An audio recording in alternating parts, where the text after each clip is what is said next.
Hello and welcome to another episode of the MBM podcast. My name is Amanda and I'll be your host for this and all episodes of the show. This episode of the podcast is brought to you in part by Be Yogi. Be Yogi is an online resource dedicated to providing yoga teachers and students with the inspiration and information and insurance they will need during every step of their yoga journey. Be Yogi has drawn from their knowledge of the yoga world to not only create incredible content, but to also provide yoga and wellness professionals with the insurance coverage they will need to expand their careers. And I don't know about you, but I know that I run into a lot of places that won't let me teach or offer anything if I don't have insurance. So this is definitely something that if you don't have, you'll want to get. And they have an incredible things like online teaching coverage. So no matter what style you're teaching or wherever you are in the world, give yourself a little peace of mind knowing that you are covered should something happen. Head on over to beyogi.com/MBOM, so MBOM, to learn more or to get coverage today. This episode of the podcast is also brought to you in part by Fave Yogis. Do you teach privately? Make payment and registration a breeze. Use the Fave Yogis app to create and manage classes for your personal clients. Life is just easier with autopay. You can forget about remembering to Venmo, or if you're up in Canada, sending an invoice, an e-transfer, or a PayPal, depending on where your clients are in the world. With Fave Yogis, you can use autopay to enable repeating payments. This will save you so much time and make things so much easier. You can also keep your calendars in sync. Google Calendar integration automatically updates teacher and student classes when you make changes. It's still just your yoga. Teachers add classes, students add teachers and students stay connected. Head on over to the App Store and find Fave Yogis, FAVYOGIS. Use code MBOM and let them know that I sent you. All right, now on to today's episode of the podcast. I am super excited to be joined by Danni Pomplun, who is joining me all the way from San Francisco, California. Danni is a full-time yoga teacher. That is what he does for a living. He runs a very successful business in San Francisco, as well as online. He is a podcast host. He is a yoga teacher trainer, and so much more. And on this episode of the show, we talk a lot about being a full-time yoga teacher. He shares his journey with yoga, what inspired him to become a teacher, and then what it was like to actually make the transition into teaching full time. I know one of the things that I hear from a lot of you guys is that you want to make that transition from your day job, and Danni shares how he was able to do that. He talks about the importance of a personal practice and coming back to the teachings of yoga, and ultimately how to be authentic. And we talk about how authenticity is this word that's thrown around a lot in life in general. You see it all over social media. It's kind of become this cliche thing to talk about authenticity. And Danni does a great job in defining authenticity and how to be an authentic yoga teacher and how to get there with your own teaching. So I hope that you guys enjoy this episode of the podcast with Danni. And without further ado, here it is. Welcome to the podcast today, Danni. I'm super excited to have you here with me. Thank you. I'm excited to be here. And where are you joining me from? San Francisco, but don't call it San Fran. It's SF, right? If you're cool. Yeah. Or the city. Oh, I don't get where that comes from, but apparently it's like, I'm not originally from here, but apparently people that are from here don't like it when you call it San Fran. So I just roll with it and say, don't call it San Fran. Yeah. So I've actually heard that too when I'm from Canada, and some people were like, oh, it's SF. Like if you actually know San Francisco, it's SF. I was like, okay. Yeah. I don't know San Francisco at all. I've only been once, but I'll call it SF because then I'm cool. Yeah, I love it here, man. It's such a great, beautiful city. It's awesome it's awesome for so many reasons, but I love the yoga community up here. It's so it's my jam, man. I came up here years ago, and it's funny, when I first got here, I didn't think I wanted to live here. And then the second time I got here, I was like, oh, okay, I kind of get it. And then the third time I got here, I was like, oh, I got it. I understand now. Yeah, that's amazing. And I definitely want to hear more about the yoga community there, but can we back up a little bit and kind of talk about your yoga story and how you got into yoga? Yeah, for sure. So my yoga story started, I was 18 when I took my first yoga class, and the story is really funny. I actually wanted to impress somebody. So my roommate wanted me to go to yoga, and she was a yoga teacher at the time. And I was like, nah, I didn't know what it was. And I really wasn't sure what she was talking about. So I was just like, I don't know if I want to do that. she had told me like different things. She was like, well, it'll make your running better. And, it's just good for you in general. And I was kind of like not really sold on it. And then I had a group of surfing friends who would go to yoga afterwards. And one of them I had a crush on. So I was like, well, I want to go to yoga with you and spend some more time with you. So I remember going back home and being like, I need to go to yoga. How do I do this? That's amazing. Yeah. And then I took like my first class. And then I was like what I like to say, I was like a yoga tourist. So I went a couple times, like maybe once a month, if that, when everyone else was going to be social. And I didn't really listen or hear. Like I just kind of just went, like it was more of like a group thing. And then I vacationed with yoga a couple times. We visited a couple different places, i.e. just like random studios throughout the years. And then when I was 25, I was going through a tough period in life. I had a partner that had passed away, and my backstory is I had a lot of addiction issues with drugs and alcohol, and like when you're navigating this space in life, when you're trying to be human, and there's no manual on how to deal with life, you do the best with what you got. Mm-hmm. And for me, that was fueling depression, that was fueling, anxiety with drugs and alcohol, which led to a failed suicide attempt. And yeah, my roommate at the time, who I'm convinced she's a guardian angel of mine, was, basically put me in a place where I was like, she was like, you can't do this anymore. And I can't see you do this to yourself anymore. You got to do something. And I was at an ending point. I had nothing else left.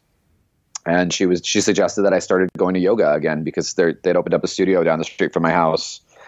And I did. I went, and the place had like a free week, and kind of when I went in, I was really snotty. I thought like, that it wasn't going to be hard enough for me, or it was supposed to be like, I didn't want to be there. That was at the end of the day. It's like, I just didn't want to be there. I had this like, I had everything that was supposed to be good for me. I wanted to reject, and I wanted to push away, because it was easier to push it away rather than, unpack my stuff, unpack my crap.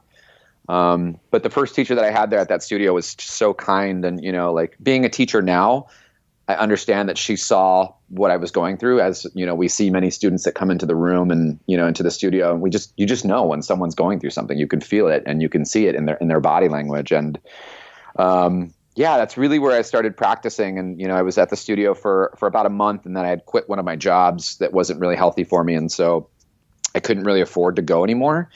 And they were like, well, you can, continue to do yoga if you scrub toilets. And I was like, well, you know what? I got to do this yoga thing to live with my roommate. So I scrubbed toilets for about a year, 3 times a week. I would scrub the toilets every night at the end of the day at the studio, and mop the floors. And then I became in charge of the people that were scrubbing toilets and mopping floors. And then I got promoted to working front desk. And then there was an opportunity for teacher training, and I got a scholarship to do teacher training, although I didn't really want to do it. And one thing just led to another. It was all these external forces that, we have teachers in our lives for a reason. Mm-hmm. And teachers definitely remind you of your worth, remind you of your value, remind you that, everything we're looking for is inside of us, when we can't see it. And I had these really awesome, amazing human beings just pulling this yummy goodness that was inside of me out of me, building the teacher from the inside out. And yeah, it's really and I didn't even fall in love with yoga then. I was just doing it because I was doing it. I didn't understand why I was doing it. I knew that it felt good.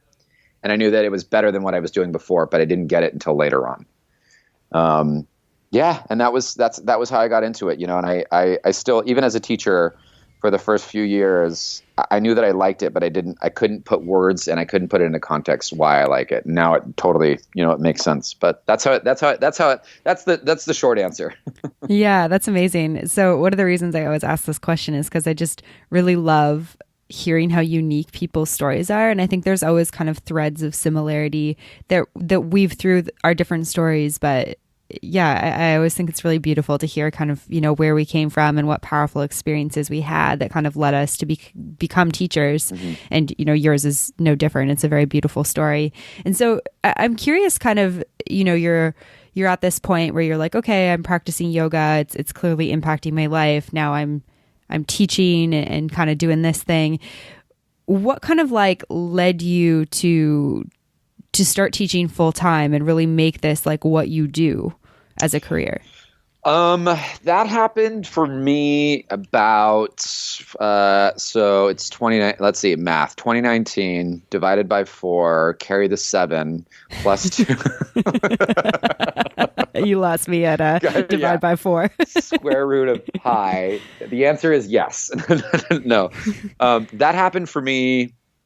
God, I think it's been about 4 years now. The answer to the short answer to that is, I was living in San Diego and my life was still not going that great, in the sense that I was, bartending and still doing a lot of drugs. And I had taken a year off of doing drugs and drinking. And it's funny what happens when you stop drinking and doing drugs for a year. But your mind actually becomes really clear, believe it or not. And in that process, I had come to terms. I had started therapy because, I was in a place where mental health was actually important to me, and no one had really shared that in the past, that it's so important. Mm-hmm. And in that time of clarity, I started to realize that my path wasn't bartending and it wasn't managing nightclubs, and I didn't know what I was going to do because I don't have any, classic education. Like I didn't go to college. I dropped out of high school, all that stuff. But I knew that I loved this yoga thing. And so I just decided, I was like, well, if I love this thing, why don't I try doing this thing that I love? And if all else fails, I can go back to, working at a restaurant or a bar or a nightclub, because I can do that in my sleep. It's so easy. And I unfortunately went back to drinking after I took that year off, and I got into a couple sketchy situations where I was like, if I don't leave this city, if I didn't leave, Southern California, I probably would have tried killing myself again. And so I remember I talking to one of my mentors, and I was like, I think I need to move away, and I think I need to go study yoga and really make this happen. And I remember my therapist and my mentor were like, I think this is the best thing that's ever come out of your mouth. Mm-hmm. And I moved to San Francisco, and I started bartending again because that was like my first way into it. And I knew that some really amazing teachers like Jason Crandall and Annie Carpenter and Darren Main and Janet Stone were all, really successful yoga teachers, really rooted into the practice, and they were doing really, really good work here. And so I decided to move up here and study with them. And I did. And then about, 4 years ago now, actually, so May will be 4 years, I worked about 40 hours, 50 hours a week managing a bar. And, I started teaching part-time, and I pretty much just did all the grunt work that I needed to do to, transition into a full-time yoga teacher. And it was really hard, and it wasn't glamorous. There's some days where still it isn't, but it's so important to me. And it really is. I think when I talk about like the drugs and alcohol, people are like, oh man, that was really bad for you. Like poor you, or I'm sorry you had to go through that. And I think like, yes. And drugs and alcohol kept me alive for a really long time. Like what people fail to realize is that if I didn't have drugs and alcohol, I probably would have had nothing to live for. But I lived for going out. I lived for socializing like that. And then that switched. It then became yoga. And so now yoga became this big part of my life. And I knew that, when I decided to stop drinking completely, which has been about 5 years now, it really just shifted. Like I couldn't relate to that anymore. I mean, I could relate to it. It didn't really make sense with where I was at in life anymore. And I decided to deep dive into yoga, and I gave it everything that I could. And, even to this day today, like 4 years, later, I work harder than I ever have. I have so much more like risk to say in my day to day, but I'm the happiest I've ever been, which is really cool. Yeah, that's incredible. And I think it's also, really amazing. I mean, all of that is amazing that you've been able to kind of overcome and continue pushing forward. But I think it's also really amazing your transition of like becoming a full-time yoga teacher. And I think that, everyone's path is a little bit different, and everyone's circumstances are a little bit different, but often it it does demand a lot out of you, because it's like, okay, you need the income coming in from something. And as you're building up your class schedule and getting to know studio owners and becoming a better teacher, it's like that process is a little bit slow. Like sometimes it takes a couple of years to build yourself to a point where you've got, maybe a full enough schedule to let that full-time job go financially. Yeah. And yeah, can you talk a little bit about that? Because I think there are a lot of people who, tune into the show who are maybe looking to make that transition and aren't sure, how do I do that? Or what is it going to be like? Or what's it going to take? That type of thing. Yeah. There's a couple things to it, like I think we've, in the industry, I think we've glorified this, yoga thing to say that, like, it's really glitzy and it's really glamorous. I remember there was this article, I forget where it was, and like some big online thing that was like, becoming a yoga teacher is like a really like awesome new career or something like that. And the truth is, it's not. It's a lot of hard work. There's so many hats that you have to wear. You don't get paid vacation time. You don't get paid sick days off. If you don't show, like, you are your product, right? If you don't show up, you do not get paid. It's the end of the story. And it's important to understand that and also realize that. Now, that being said, there's a lot out there. There's a lot of opportunity if you create it. There's a lot of opportunity if you want to put your head down and do the hard work. I don't want to say often, but I do get a decent amount of people being like, how did you do this? And you've created this and that. And the only way that I can best answer that is I worked really hard. I did my work, I did my studies, and I put my head down and worked. I worked really, really, really, really hard. I mean, I gave up a lot of my personal life. I looked at it as if I was going to med school. I was going to give it everything I had, as every ounce of my being, to really make this work, because it meant that much to me. And to some people, it really just, I guess, like, where are your values at is really important. Yeah. And for me, it was, again, this is like, as I'm talking this out loud, this is the end of my rope. This is it. This is all I have left. And this is all that carries me. There's so much more to me than just being a yoga teacher. Yeah. But this is a really big, important part of my life. The space that I hold for myself in yoga, and the space that I have the privilege. And again, I'll reemphasize, it's a privilege to be able to do what I do for others, keeps me going, and it fuels my fire. And I truly believe, there was a shift that happened not too long ago where I was like, oh, wow, I actually believe the things that I'm saying in class. That's awesome. You know what I mean? Like, yeah. I wasn't just regurgitating stuff like I did for a long time. We emulate our teachers, which is a smart thing to do when you're first teaching. It's a smart thing to do. But after a while, I was like, oh, I actually get it now. I actually understand it, because I put it into my own personal practice.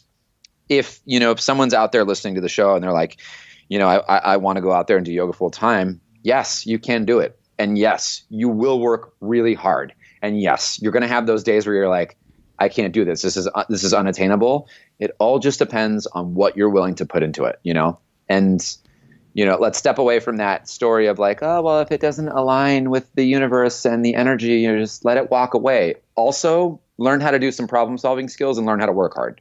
Mm-hmm. Yeah.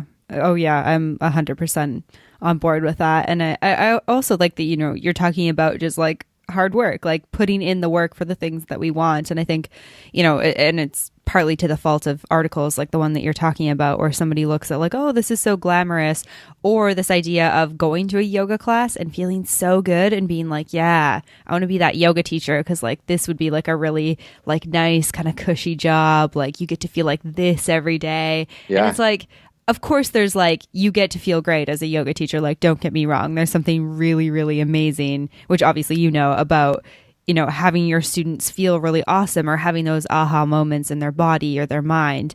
But it's also, it can be exhausting. It can be draining. It has to be very intentional. Mm-hmm. There's a lot that goes into sequencing classes, and the words that you say, like, it is like hard work while you're up there, kind of like getting people to that point of feeling like bliss in their bodies. Yeah.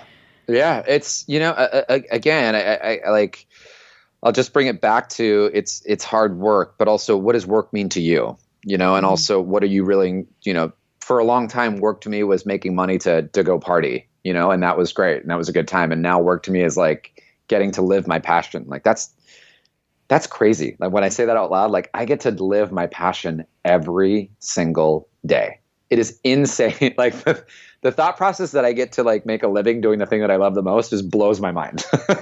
Yeah. I mean, that's kind of like, what everyone's searching for in life a little bit, I think. So it's pretty amazing when you realize that you've attained that in some ways. Yeah.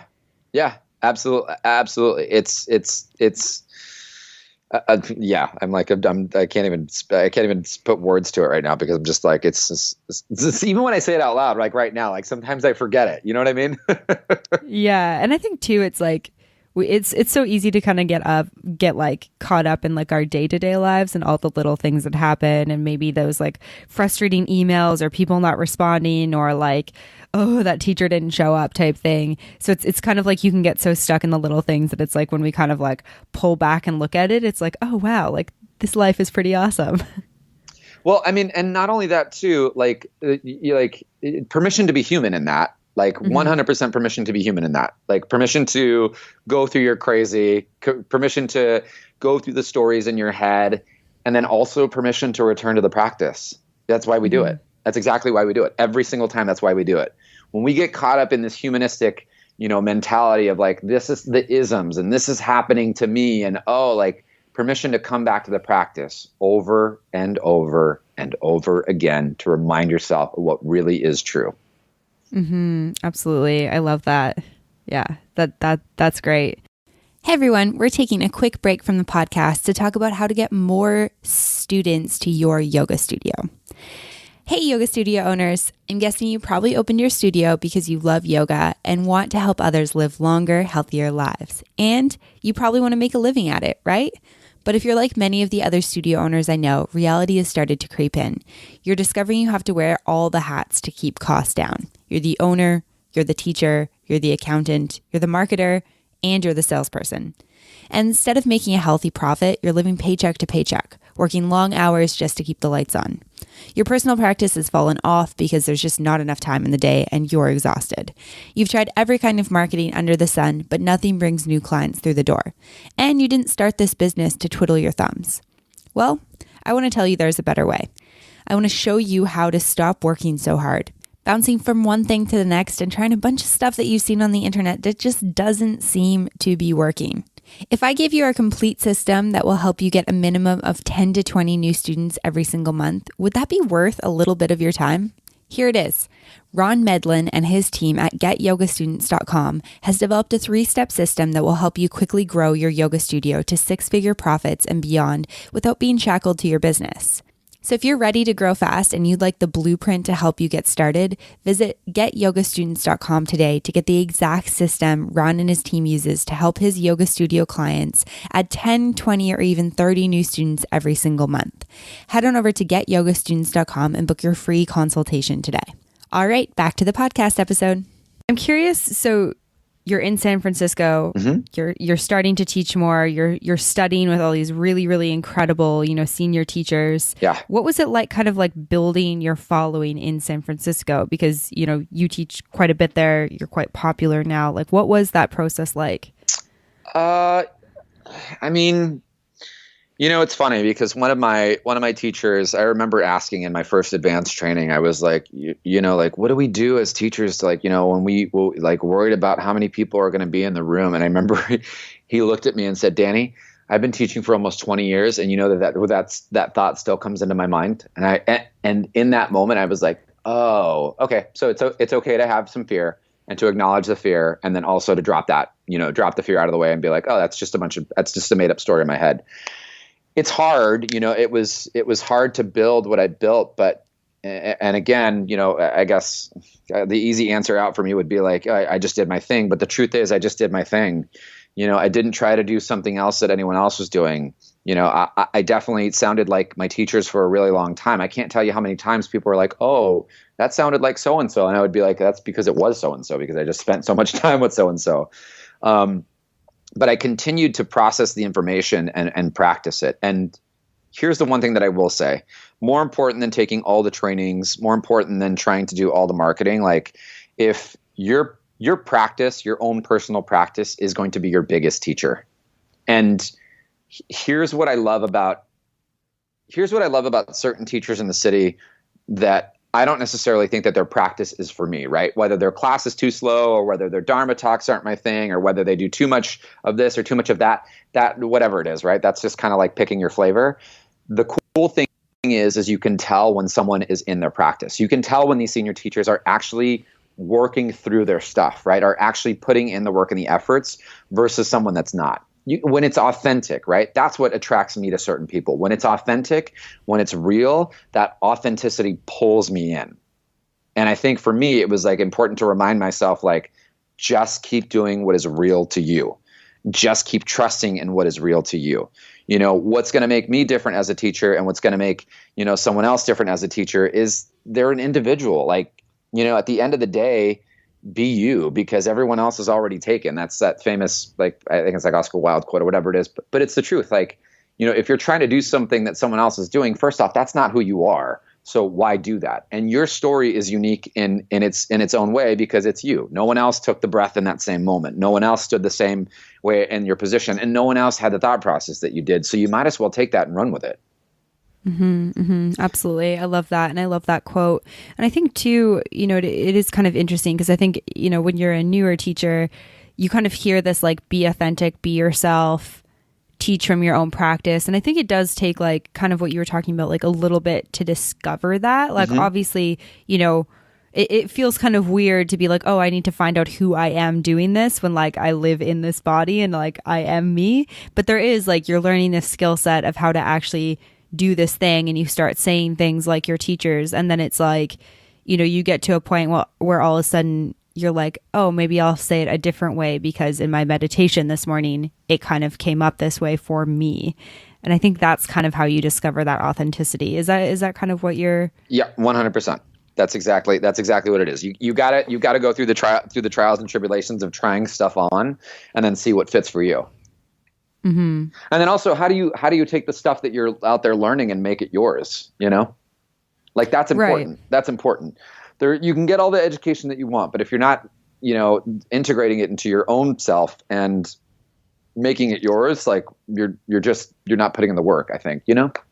Yeah, absolutely. Which is, I think it's like, there's so many aspects to yoga, and especially if you've only done your first, like, 200-hour training, it's like you're so bombarded with so much information, and then you're trying to figure out, like, you know, who am I as a teacher, and how do I get these studio jobs? And, oh, right, I should probably create a website. And it is very overwhelming when you start, but I think it's like a reminder to step back and just be kind of patient with the process. Like, it'll all come as long as you're doing the work. It's like, you know, and that's both on the mat, off the mat. Yeah. You know, in your daily life, I think it'll all come at some point. And again, like, let's just demystify this really quick, right? Let's take the like the intentions, and there's a lot of spiritual bypass in, like, oh, if you just put it out there, the universe is going to take care of it. Like, yes, the universe is conspiring to help you out, but you can't just sit back and eat bonbons in bed all day long and be like, well, I put it out in the universe, so it's going to happen. You know what I mean? You actually have to get up and get up and get out there and do the work as well for yourself. Yeah, absolutely. Yeah, I totally agree with that. And so, you know, building your classes, building your following was a lot of just about, like, putting your head down, doing the work, and just teaching good classes and interacting with your students. And consistently studying. Like, I mean, I still study every single day. Yeah. Yeah. Do you have any kind of, like, favorite resources that you study from? You know, it's funny because I'm in the middle of leading teacher training right now. So I've got a 200-hour program that I'm running, and we were talking about self-study, and I was actually giving them a big old lecture last week about how, you know, whether you're coming in here and you're doing the homework, I don't care. I want you to go home, make sure your self-practice is happening. This is important. You know, I was like driving that home, like self-practice, and study. And one of the students was like, "Can I ask you a personal question?" And I was like, "Oh, no personal questions for me. Like there is no such thing as a personal question. Just ask, because I'll answer pretty much anything."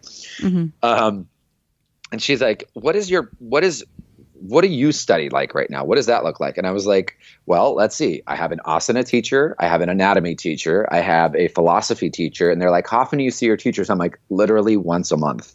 I have a one-on-one, in person with my philosophy teacher. I have a one-on-one with my anatomy teacher. And then I have, an asana teacher that I meet with. And it's not only doing that, it's also integrating that stuff into my morning practices and the things that I do at home and the things that I do in my day-to-day life. Like, it's important for me to keep growing, right? Because student first. If you're not learning, what are you offering out there?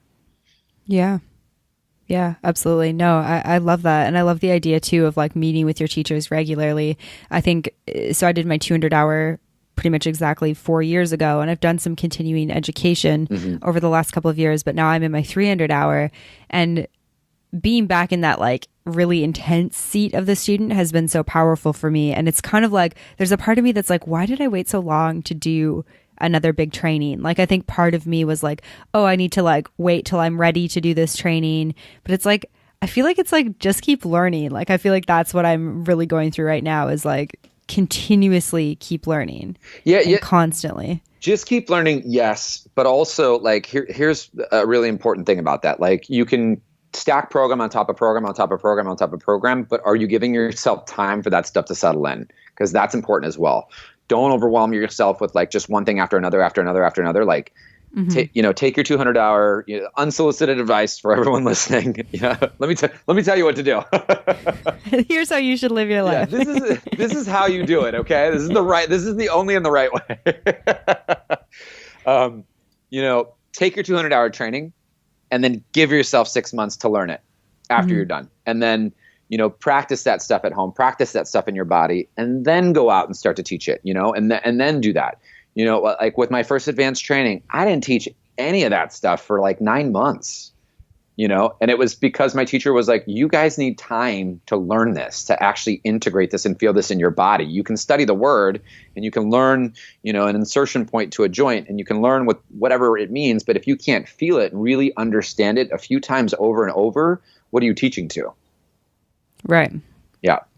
Yeah, absolutely. Yeah, I think that integration time is really important. I think especially my 200-hour was like one of those 30-day intensives. And so I came back and it's like my head is swirling and it's kind of like, oh, I'm a yoga teacher now, but like I've never taught yoga before. So am I actually a yoga teacher? It was this weird like, oh, right, now I'm teaching people and I'm watching bodies and oh, crap, did I learn something about this? How do I say this thing? It's like so much information. And you also cannot rush the process. Like, you can't rush yoga. You cannot make yoga go faster. You can try all you want, but it's not going to happen. You got to give it time. I love that. I think that that's a really, really good lesson, especially in like our fast-paced world. Like, people want everything, they want web pages to load fast. They want those 6-pack abs in a week. It's like they come to one yoga class, they want to be able to stand on their head. And I think too, it's like in a world with social media, you look around and you're like, okay, I'm a yoga teacher. Like, how do I get 1 million followers on Instagram? It's like, that's not how the world works. That's not how life is. Right. Well, and I mean, listen, there's, I have some really good friends that are, really great in Instagram and they do really well at it and they love it. And I think getting really clear on like what your intention is, whether if you want to use Instagram as a platform to teach people, like, go for it. If you want to do that in person, go for it. There's no right or wrong way for anybody. Yeah, 100%. I totally agree. And I think that I'm right in the same camp as you. Like, doing things with intention, I think, is the most important thing. Yeah. And I also don't think there's anything wrong with kind of, try something on and see if it works for you. And if it doesn't, that's okay too. Yeah, 100%. You should try. You got to make mistakes in order to learn. That's the only way you do learn, by making a bunch of mistakes. Yeah, absolutely. I feel like people are like, oh, I did this Instagram thing and I hate it, but now I have to do it because that's what I need to do. And it's kind of like, well, why are you doing something you hate? And you don't have to do you don't have to do anything. Yeah, no, absolutely. I totally agree. Have to and need. Those are two funny words to me. Like, you don't really need. People need food and water, right? People need to, like, for survival, you need water, you need food. You don't need most of the other things that you think you need. And you don't have to do anything. No one's forcing you. I mean, unless someone is forcing you, obviously, but like, no one is forcing you to put this extra external pressure on yourself. We do that to ourselves. Totally. Absolutely. Yeah, no, I really love that. And so with your career, you've built up, pretty successful business in San Francisco. And then do you have online offerings as well? I do. So I teach for a couple different online platforms. And then funny enough, we're actually, my website is we're working on some back end stuff right now. Of course, it's a website, back end rerun. So that what you think is going to happen in 1 month ends up happening in 6. Mm-hmm. I teach on online platforms. I do audio classes, and then I'm about to offer 3 online programs on my website as well. One of them is actually it's called the Yoga Hustle, and it's the business of yoga in the modern day. And it's not just like, yeah, let's teach you, like the things that you get in the things that you don't get in teacher training are like, how do I manage my schedule? How do I manage my to-do list, right? Those are the things that I want to teach people. How do I start a business account? How do I go about marketing? Where do I start by making a website? What are my resources that are free? Like, that's the stuff that I want to teach people, because you don't learn that in teacher training. In teacher training, they tell you, here's the yoga industry, and it's a lot of women and there's some men, and it's worth about this much money, and you have to go to Yoga Alliance after this, but they don't tell you what to do afterwards. They don't tell you how to price yourself for a private. They don't tell you that you need some forms when you're working with clients. They don't tell you how to book a retreat. They don't tell you how to look for any of those things. Those skills are not taught to anybody. And I feel like, I'm on this kick recently where I feel like there's this sense of scarcity in yoga, and it's a very, in San Francisco, it's very competitive. There are a lot of really big name yoga teachers here in San Francisco. We'll call them commercially successful. Yeah. And I also do firmly believe that you can operate from 2 places. You can operate from fear, or you can operate from abundance. And again, I don't want to give this cliche like, oh, abundance, it's going to be great. I thought about a lot of things, and so it's fine. Here comes all the money. Like, yes, and have that mindset. And what are the tools and techniques that you can do for yourself to actually make that stuff happen? That's what I want to offer to people. Right. Yeah, no, I love that. Like the action taking steps of it. Like, here's how you actually do this, and here's how you can do it without breaking the bank or going crazy type thing. Cause it's definitely possible to do all of that. Yeah. I love that. That's like been my whole mission with MBOM. Cause I also found the same thing when I remember being so excited for the business of yoga section in my 200-hour training, because I have a business degree. I worked in corporate before. Like, I came from a business background. So my mind is like naturally a little bit more business oriented than maybe like the typical person that comes into yoga. Same. And that's, a big stereotype, because there's lots of business minded people in yoga as well. Sure. But it was like, I think we sat down and we talked about, Yoga Alliance, insurance, and maybe like waivers. Mm-hmm. And then like, okay, like, good luck. Just like go find like a studio in your community. And I was like, but how do you actually like approach a studio owner to get a job? And it was all these things that I came back from teacher training, and I was like, okay, great. So if I can get in front of a group of people, I might be able to do an okay job at this, but how on earth do I get there? Yeah. So I really love that there's more resources out there and that sort of thing.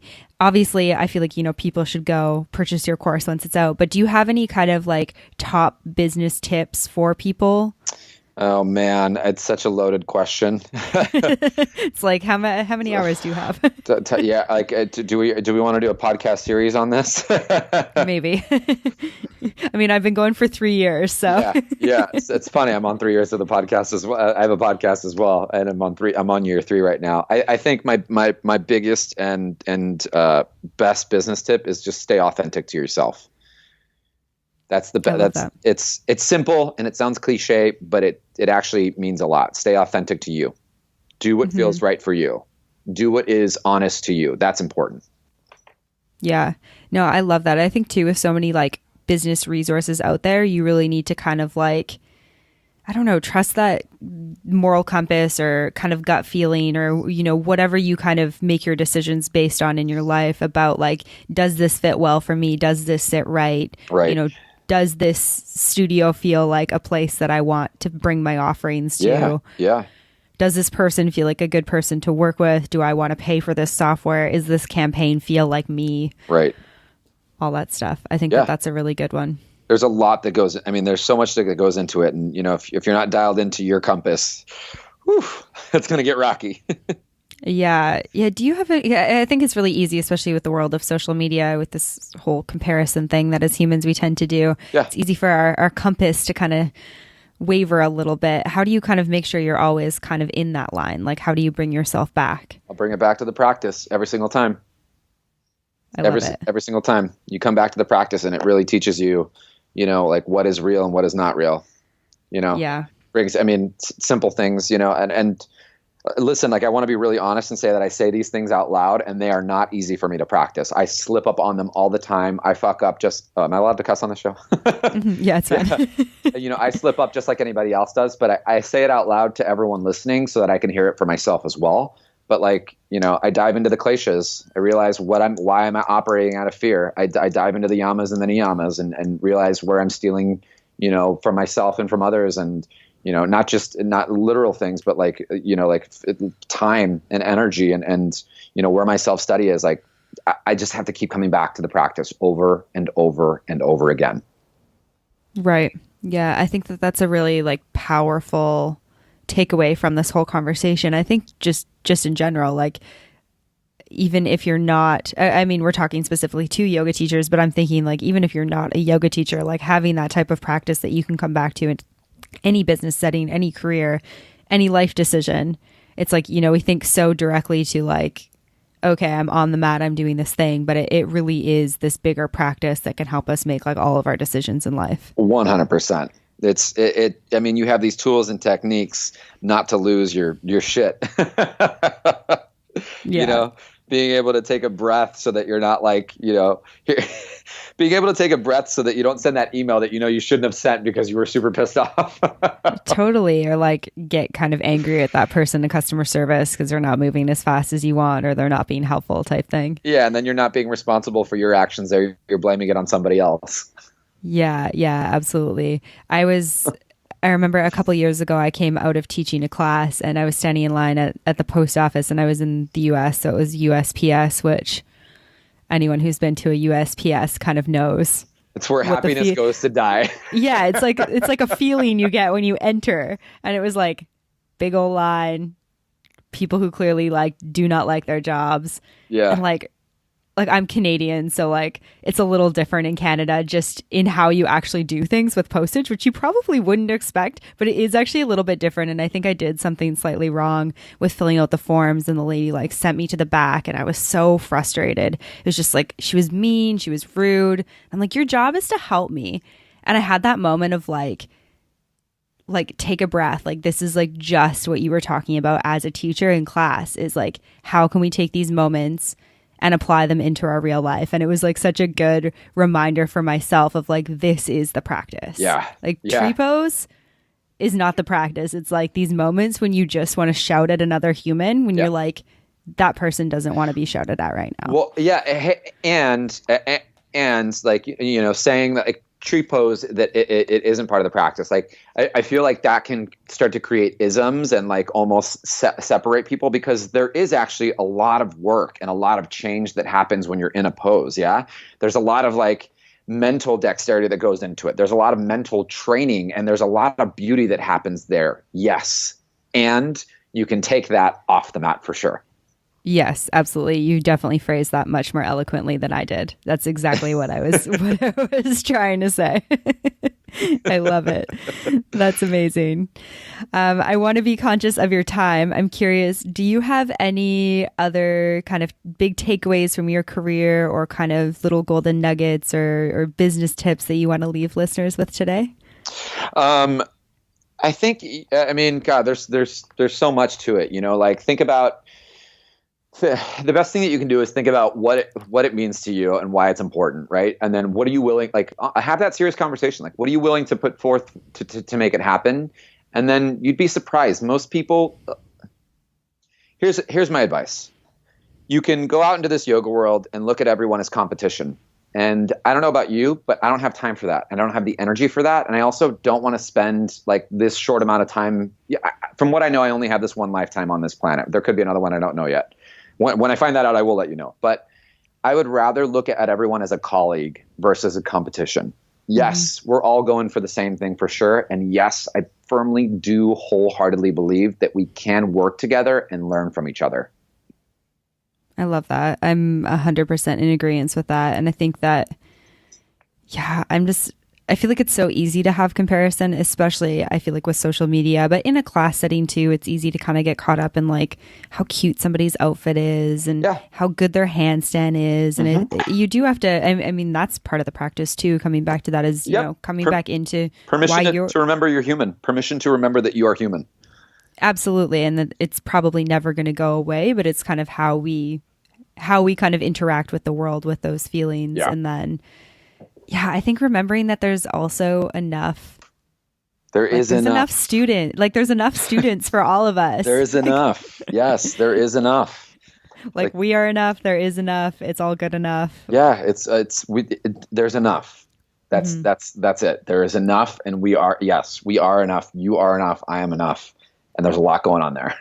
Yeah, totally. Yeah, there's an episode of the Being Boss podcast. I don't know if you've ever listened to that, but they're kind of for creative entrepreneurs. And they talk about how when you work in a certain industry, it kind of becomes like all of your friends and everyone you interact with and everyone you follow on social media is that thing. So I was really relating to it with yoga teachers. It feels like everyone I know is a yoga teacher now. And they were talking about how, you know, you need to kind of broaden your perspective and remember that you probably work in an industry where like it's only a small percentage of the entire population, which I feel like is very relevant to yoga. Right. It's like when you kind of back up from it and you remove yourself from like your yoga world, you're like, man, there's so many people on this planet not practicing yoga. Yeah. And those are all opportunities for students, for teachers.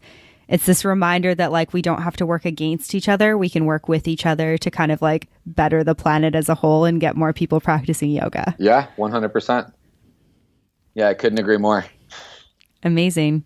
So if people are curious about, you know, doing a training with you, doing a course, listening to your podcast, where can they go to find you? The best way to find me is on all social media channels or just my website. It's Danni Pomplun, Danni Pomplun.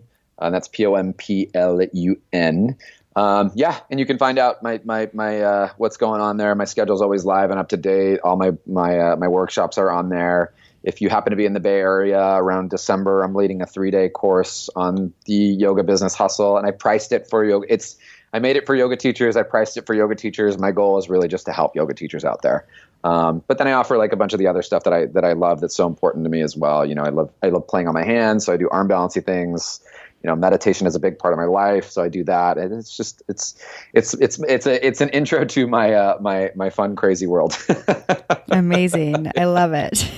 I'll make sure that there's links to all that stuff in the show notes so that people can find them quite easily. And yeah, thank you so much for this conversation, for your time today. It's been a real pleasure chatting with you. Absolutely. Thank you, Amanda. Thanks to the listeners too. Okay, guys, I hope that you enjoyed that episode of the podcast with Danni Pomplun. As always, you can find notes and links and photos and all the good stuff that we talked about over on the show notes at mbomyoga.com. You can also find me on Facebook and Instagram at Mastering the Business of Yoga, and you can join the private Facebook community at Yoga Business Badasses. Just search it in the search bar in Facebook, answer the questions, and I'll let you on in. And this week we've been talking about websites. We've been talking about the importance of websites. People have been sharing their websites, getting feedback on them, talking about top tips for creating your own website affordably, and that sort of thing. So if that sounds like something that might be useful to you and your business, definitely come join us, Yoga Business Badasses. Finally, Megan Farrell and I still have a few spots left in our Yoga Teachers and Wellness Entrepreneurs Retreat happening in Nusara, Costa Rica, November 2nd to 9th. And we're super excited about this offering because it's going to be a week of relaxation, rejuvenation, sunshine, and especially for those of you who are from cold, snowy places like us, it might already be winter and a nice little kind of pre-winter, winter getaway for you. But along with that, we wanted to bring a group of like-minded people together because our journeys as yoga teachers have been kind of lonely. Like we sought out other people who were looking to be entrepreneurs and other people who had passions that they wanted to work on and have businesses that they wanted to grow. And Megan and I have both been quite successful in running podcasts, in combining our love of travel with our love of yoga, as well as being yoga teachers. So if you want to come for a week-long adventure with us, you can head on over to mbomyoga.com/retreats or bit.ly.com/yoga teacher retreat.cr, or send me an email at info@mbomyoga.com if you have any questions or comments. As always, thank you so much for listening, and I'll see you next week. Namaste.